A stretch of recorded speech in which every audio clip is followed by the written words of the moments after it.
Good afternoon. Have you ever looked at artwork and assumed that you knew the ethnicity of that artist? Have you ever met a person who told you they were an artist and based on their ethnicity, assumed that you knew what type of artwork they would create? In this picture right here, would you assume that the artist was of ethnicity or no? How about this work of art? Was this created by someone of ethnicity or not? In this work, half man, half bull, mythological theme, did a person of ethnicity create this work? Throughout my artistic adventures, I've always felt like sometimes I wanted to be Dorothy and just click my heels 3 times and find a home for me and my work. It took a while for me to become comfortable with and confident in my creative expressions because people always wanted to tell me that I should be doing this and why aren't you doing that? And it helped me to develop a disposition that if you like my work, great. If you don't like my work, great. I've had the opportunity to exhibit my work throughout the country at fine black art shows in Houston, New York, Atlanta, and the artists there depicted works that ranged anywhere from the transatlantic slave trade to church revivals and jazz. So you would imagine that my abstract artwork would stick out like a rose in concrete. Patrons there, they would ask questions like, what is this a picture of? And what do? Just splatter some paint on the canvas? The patrons there were expecting to see black artists exhibiting artwork turned black art.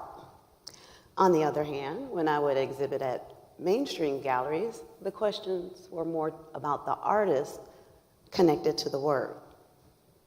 The patrons there, some would have visible shock to see my brown face connected to abstract artwork. And so they would come with their questions and they'd say, what school did you go to? Is your artwork in any other galleries? Do you have a studio somewhere? But their real question was, are you qualified to be an abstract artist? I think everyone knows Picasso. He is known for Cubism. Although of Spanish descent, he is not considered exclusively Spanish. He was not promoted as a Spanish artist. That being the case, his famous works didn't depict any cultural references. We want to associate an ethnicity to the artist. So anything that doesn't have a cultural reference, we don't associate it with someone else's ethnicity. We expect to see Native Americans as artists painting things with feathers or chiefs and horses. And if the artist is Japanese, you would expect to see geishas and bonsai. And if we look at this work, we would assume the artist is from India. Take Norman Lewis, for example. In his earlier works, he created artwork that was in, likeness of himself. And during that time, when he was creating what's called black art, his community appreciated him and loved his work. When he began moving towards abstract, his work was less appreciated by his community, and it wasn't readily accepted by the mainstream. Over the years, I get feedback from people close to me. They're like, Clara, you should try to do this. You should make beach scenes and, do stuff people can recognize. Even my own brother would suggest that I paint black art a little bit. That's where it's at. You got to paint black art. I say, okay. So I'd try it, and every time I would try to create in that fashion, I would always gravitate back towards my natural tendency, which is universal, abstract. In my brother's request, he's trying to put me in a box. I recall my time in Houston, Texas.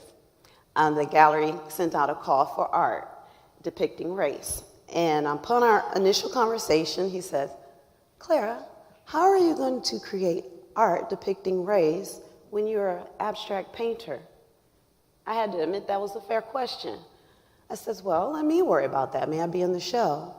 He said, sure, provided that your work depicts race. In the end, I created 2 works of art that embody all races. This one is cultural trance, and in it, it has the black, the brown, the red, the yellow, and the white, man or woman. It's a mixed media piece. And the next one that I created is officially my first 3D wire sculpture, which has 2 trees flanking the continent of Africa. And Africa is the mother of civilization. That is my offering for race. And Mr. Callanan loved them. Inclusion, non-restriction, acceptance of all things and all people. Those are the cornerstones of who I am as a person and as an artist, and as such is the undertone of my whole speech. I do not find myself needing to focus solely on my blackness, the beauty and the pain and the triumph of my culture. There are so many things in the universe to focus on. The perfection in the universe, nature, just everything. And that's where my thoughts tend to go and what I like to create. So, back to the first slide. Anyone want to gather a guess as to the ethnicity of this work? Remember, the talk is, what is ethnic art, right? That was created by Mr. Norman Lewis. And this beautiful African woman in her beautiful African garb, might you gather a guess on the creator of this artwork? That's Mr. Tim Okamura. And this creature here, that's Mr. Bachman Mohasses. The topic is, what is ethnic art? So this is an abstract piece. And abstract art depicting no cultural references is not readily associated with someone of ethnicity. The default is white. When you look at artwork in the future, look at it with an open mind, with open eyes. Challenge your beliefs, examine your beliefs, all of them, not just artwork. Try to see yourself as a part of the art, in the artwork itself. It's not always what it seems.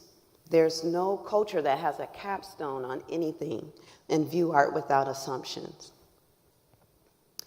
If an artist has the passion and the pleasure and the nerve to create what speaks through his or her heart, it should be appreciated as just that.